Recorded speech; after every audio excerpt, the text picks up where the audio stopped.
In this video, we're going to talk about symmetric figures. Now, I'm going to ask that you please be kind. I am going to have trouble drawing actually things symmetrical. You might too, so it's okay. We're going to give each other a lot of grace, all right? And we're going to do our best. I want to actually start with a problem opener that they kind of started the section with. I want to look at words that have symmetry, okay? So let's look at the word mom. All right. Supposed to kind of have an angle there. There we go. All right, best I can. There's the word mom. And I can notice in particular the type of symmetry I see is there's like a mirror image symmetry. In other words, I could think of it as if I were to like cut this right down the center of the O and erase the right side of this word and have a mirror, I could still form the same word, right, with a mirror.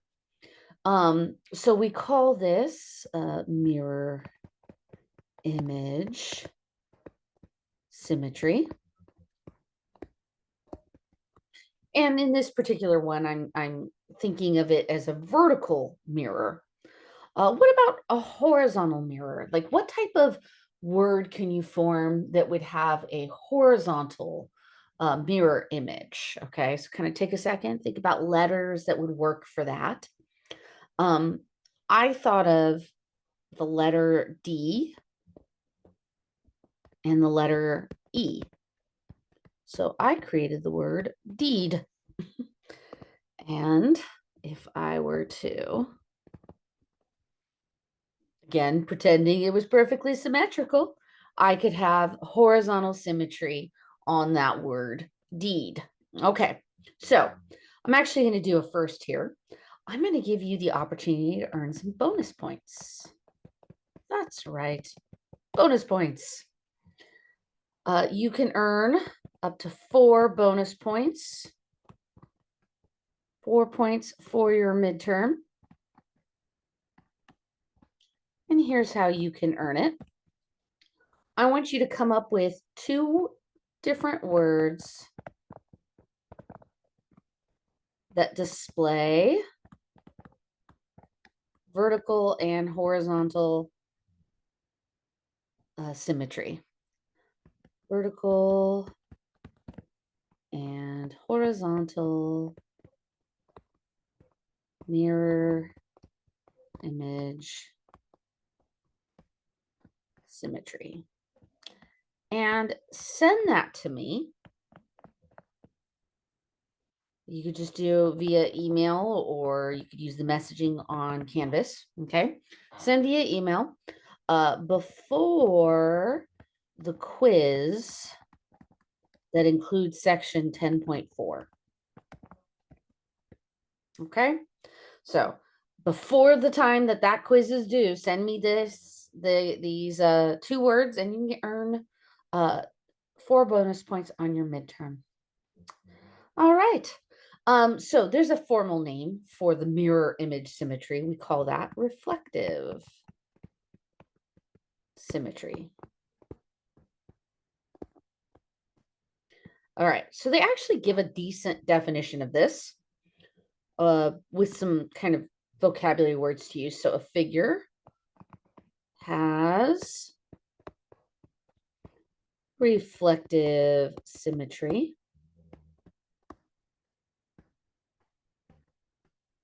if there is a line, which they call the line of symmetry,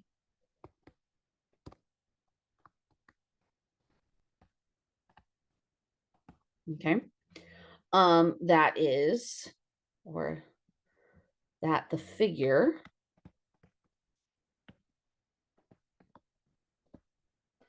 is a mirror image across the line. Okay. And I'm also going to underline line of symmetry because that's also kind of being defined. It's the special line. And as you could see up here, I drew 2 lines of symmetry, one for the word mom, one for the word deed. Okay. So let's go ahead and look more at symmetry, in particular, this reflective symmetry. Let's kind of explore this with shapes that we know. So let's determine the lines of symmetry. We're going to do this. My dog is snoring. We're going to do this on some figures that we can kind of describe as well as draw. All right, here we go. Let's do an equilateral triangle. Equilateral triangle. Okay, so I'll do my best to make them equal sides and equal angles, and there we go. Okay, so I definitely see vertical symmetry here. Okay, but not horizontal. Like if I try to draw a horizontal line, that's not going to work.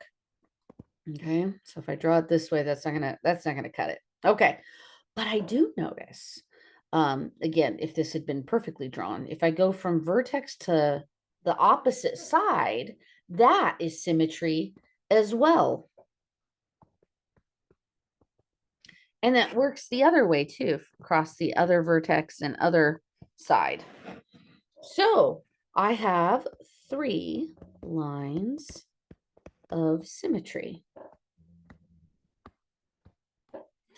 So you should be able to identify how many lines of symmetry and even be able to draw them if necessary.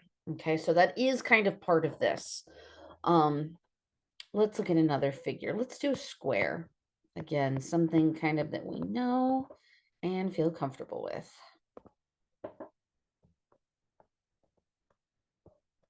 All right. This one actually does have both vertical and horizontal symmetry. But then it also has symmetry across its diagonals.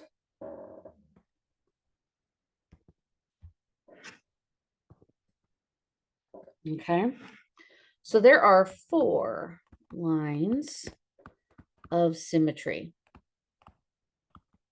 Now, I would have been okay with drawing all 4 lines on one figure. The reason I did 2 separate is that's kind of common in the book. The book likes to kind of make sure that you can distinctly see the patterns of the symmetry as well. So we have this kind of side to side symmetry that's occurring on this first one, right? Right, it's going this side to this side, and then it goes the other way, this side to this side, and then vertex to vertex on this one, and then vertex to vertex on that one. So it kind of, they separate them out like that for some reason, and that's why I kind of drew it like that. All right, let's do a hexagon, but I'm actually not going to do a regular hexagon, okay? I'm going to kind of draw it where one side is distinctly longer. And I'm going to try to make it symmetrical. There we go. All right, so these 4 sides are all the same length. Okay, those are all the same length. And then these 2 sides are the same length. All right. And you draw those little dash marks. I don't remember if I've drawn those before, but those indicate in geometry things that have the same length. Okay, if you're wondering and not particularly sure. Okay, so I'm going to go and erase those lines, and now I'm going to look at symmetry for this. So definitely have vertical and horizontal, but I'm wondering if I have diagonal symmetry. Okay. I'm going to actually redraw this for the diagonal. It's not perfect. Okay. It's frustrating. I think I prefaced that in the video because I get frustrated by the fact that I can't draw it perfectly. Okay, so here I'm going to go diagonal, diagonal across this. And at first you're kind of like, oh, it does seem to look like it might have symmetry, but you need to match up the corners across the line of symmetry. So if I kind of look at this corner, I'll call this A, and I look at where it would be if I reflected it directly across the line of symmetry, it would be like somewhere floating over here, right? In that, and that's not on the hexagon. So no, this one does not work. It only has 2 lines of symmetry. So now that I kind of discussed that, can you think of some other common figures that maybe don't have diagonal symmetry.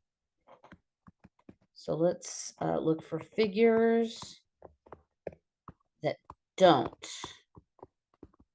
have diagonal symmetry. So kind of some common ones that we discussed previously, figures that, you know the basic shape of. If you want to pause the video and think about it, I definitely encourage you to. I'm going to kind of give you an idea.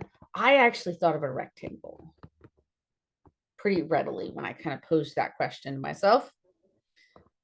For the same reason that the hexagon didn't work, right? If you kind of have this long side and this short side, you have an immediate problem of this corner not matching, like not actually reflecting nicely in a mirror, okay?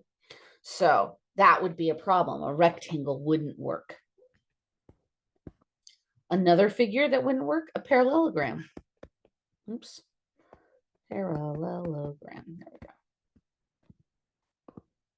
And it's, again, kind of a similar thing, right? Two longer sides, two shorter sides.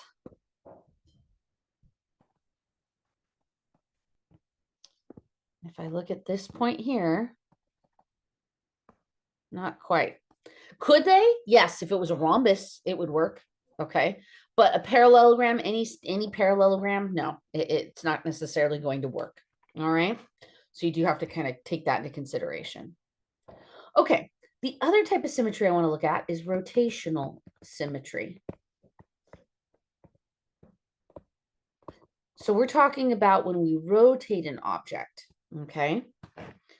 So what it's going to be is when an object or when a figure is rotated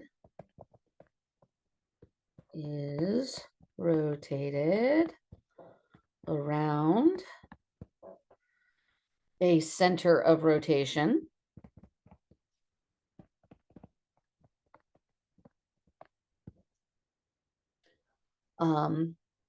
through or for a set number of degrees and looks the same as it did before the rotation.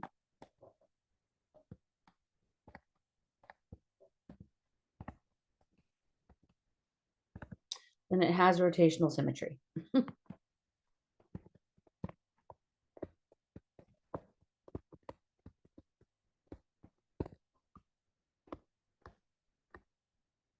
All right. So we do have a center of rotation. And then we do need to also have this kind of set number of degrees for the rotation. Okay. So we do want to identify those degrees. Okay. I am kind of following the book's format, and the book did an example with kind of what I'll call a funky triangle. All right. So here's what I'm going to do. I'm going to draw a triangle with this kind of like weird, sorry, it's supposed to, okay.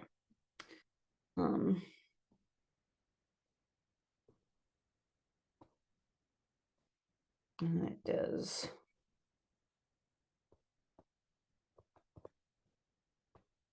this, and then this. Okay.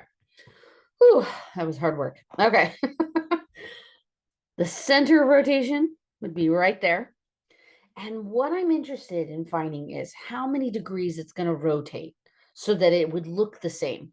So here, just for the sake of labeling, I'm just going to kind of give us some references, A, B, C. So I want to rotate, figure out how much I have to rotate this figure so that A happens to be where B is, B happens to be where C is, and C happens to be where A is, right?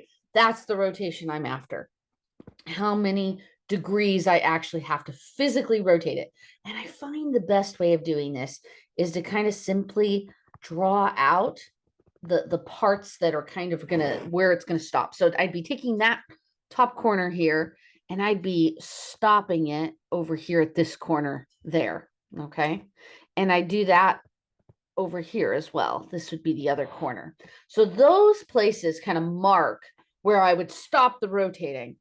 And now I kind of see that because this is 360 degrees divided into 3 basic sectors, if I take 360 divided by 3, that gives me 120 degrees rotational symmetry. So if I rotate this thing 120 degrees, it's going to look identical. If I did it again, another 120 degrees or 240 degrees, that means we would start, we'd start at point A and then we'd go all the way to point C. So A would be all the way to C. That would still look the same, okay? And then, of course, you could rotate it 360 degrees and it's always going to look the same then. So they like to list out all of the rotational degrees when they answer these. I actually think both answers are reasonable, so I like to kind of include both of them. Okay, here, let's try another one. This time, let's do a regular hexagon. So this time, equal sides, not a wonky one like I drew earlier. All right, so let's see. Try to draw them equal. Not perfect. It's okay. There we go. Okay, so here, point A, B, and so forth. I'm not going to draw them all. Okay, but I am going to draw the kind of corner to corner rotation that's going to be necessary in order for me to get the same figure. Okay, so rotating this to here, and so forth. All right, so taking 360 degrees and this divided up into 6 sectors, not a surprise since we're working with a hexagon. And that leaves me with 60 degrees of rotational symmetry. Go ahead and list out now all of the angles that will give us the exact same picture. Okay, so 60 degrees is the first. List out the rest. The next would be 120 degrees. In other words, I added 60 degrees. The next would be 180 degrees. Next would be 240 degrees.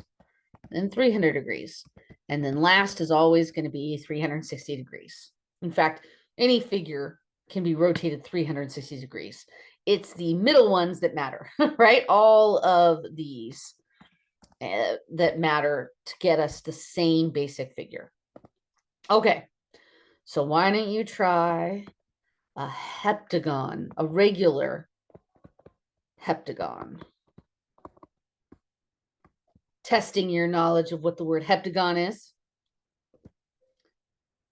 So this is a 7-sided figure, and I'm never very good at this one. I'm probably going to have to redraw. It's fine. You kind of go out, and then you go like this, and then you have a flat bottom, and it's terrible. Okay, so I always mess up the top of it. Okay. All right, that's the best I can do, I think. There's the center. And these would be the corners that we'd be rotating. Of course, pretending that they're perfect and symmetrical and lovely. And if you were to look at these rotations, we will have a total of 7. And if you get your calculator out, this is not going to come out very nice. Okay. In fact, when I rounded it, I got 51.4 degrees, but that was definitely rounded. Okay. And I would encourage you to go ahead and list them all. I'll list the first few, and I'd encourage you to keep going. But just so you're aware, I kind of used the first one, 360 divided by 7, to like get the next one. Like I kind of kept using that. So 360 divided by 7, and then times that by 2. That gave me 102.9 if I'm rounding to 1 decimal place. 360 divided by 7 again gives me, okay, now times 3, 154.3. If I'm rounding to one decimal place, here I'll do one more. 360 divided by 7, and then timesing it by 4. Now I get 205.7. Okay, so I encourage you just to take a second, go ahead and finish the last couple, all right? And list them out. It's good for practice for you, all right? And this is actually, I think it's a problem, not a problem, like a puzzle problem in the section. I'm trying to look real quickly to see which one it is. 10.4 on page 687. You can look up the answer then at the back. Now, this particular problem, they also ask for lines of symmetry. All right. So if we were to look at the heptagon's lines of symmetry, try to draw this again. It's so painful. Oy, oy. It's horrible, horrible, really badly done. All right. It just got worse. It's just so much worse than the last one. That's fine. It's fine. Lines of symmetry. Okay. So we definitely have vertical symmetry. But we don't have horizontal symmetry. We do have, though, vertex to side symmetry. And if we, you wouldn't notice on mine, since it definitely does not look symmetrical. If we were to keep drawing all of those, there would be 7 lines of symmetry. And they would be going from vertex to opposite side. And if it was perfectly drawn, it would be right in the middle of the opposite side. Okay, there you go. So you can look up the other couple angles that are listed here. You can look those up in the back so you can see if you got them correct. All right. They kind of then extend this to space figures. So symmetry in 3D, basically, okay? Space figures. And kind of have to take it with a grain of salt because they really wanted to come up with examples that are in the real world, okay? So if we look at reflectional symmetry, all right, we don't look at it as a line of symmetry anymore. We use a plane of symmetry.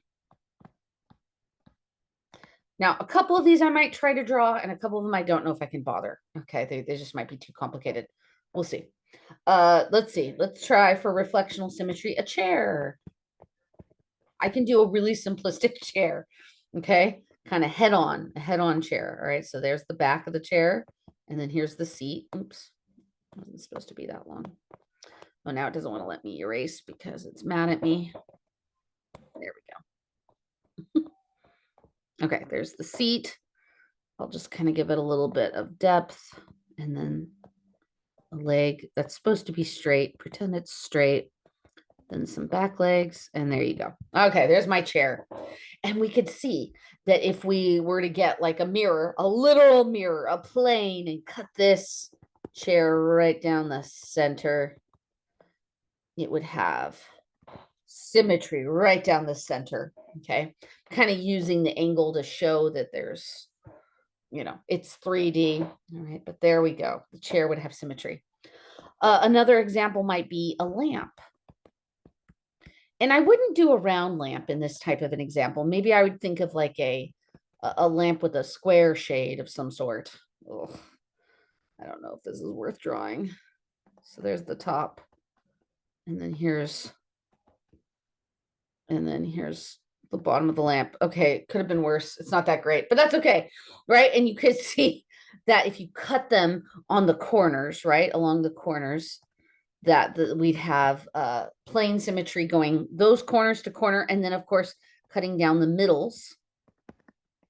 So this would have 4 planes of symmetry.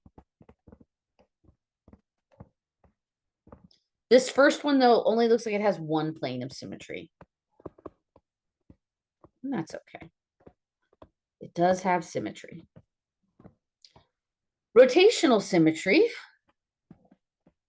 just like the reflectional, doesn't just have a center of rotation or center, center of rotation is what they call it. This one has an axis of symmetry or rotation, but we're thinking of it as it's going around like a line, all right, rather than just a single point. Let's do a couple examples. A table. Let's do a round table, okay? But I'm going to be specific about the table I'm going to draw very loosely here. Okay, so here's the top of the table. We'll give it a little bit of thickness. And then the bottom of the table, this is going to be so ghetto. It's fine. It's going to have like 3 legs, okay? It's so sad. Okay, and then there's like a back leg over here that we can't see very well. Great. So sad. All right, there we go. A 3-legged chair. And because it has 3 legs, that's kind of similar to the triangle we did like a while ago for the rotational symmetry. So this would have 120 degrees of rotational symmetry.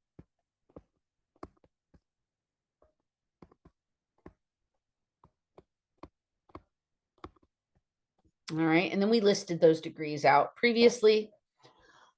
The last one I want to introduce is the pinwheel. Now, I tried drawing this. It's not perfect. I'm gonna give myself so much slack, okay? So I'm gonna make it kind of angular to make my life a little easier. So there's the center of it. It's fine. It kind of stretches out and then does this angle. All right, great. And then there's this kind of paper folded part that is 3D here that catches the wind. I think I did that one backwards. I did. Catches the wind and helps it to spin. There we go. Okay, that's the best I can do right now. It's fine. As I said, give me some grace. There is a picture of a pinwheel in the book if you want to go look at a far better picture than what I just drew. That's fine. It's on page 691. Okay. And since I drew a 4-point pinwheel, all right, that means I'm taking 360, dividing it by 4, which gives me 90 degrees of rotational symmetry. Let's go ahead and list them all out. So 90 degrees would be the first one, 180 the next, 270, and then ending with 360. And there you go. Symmetry in geometry.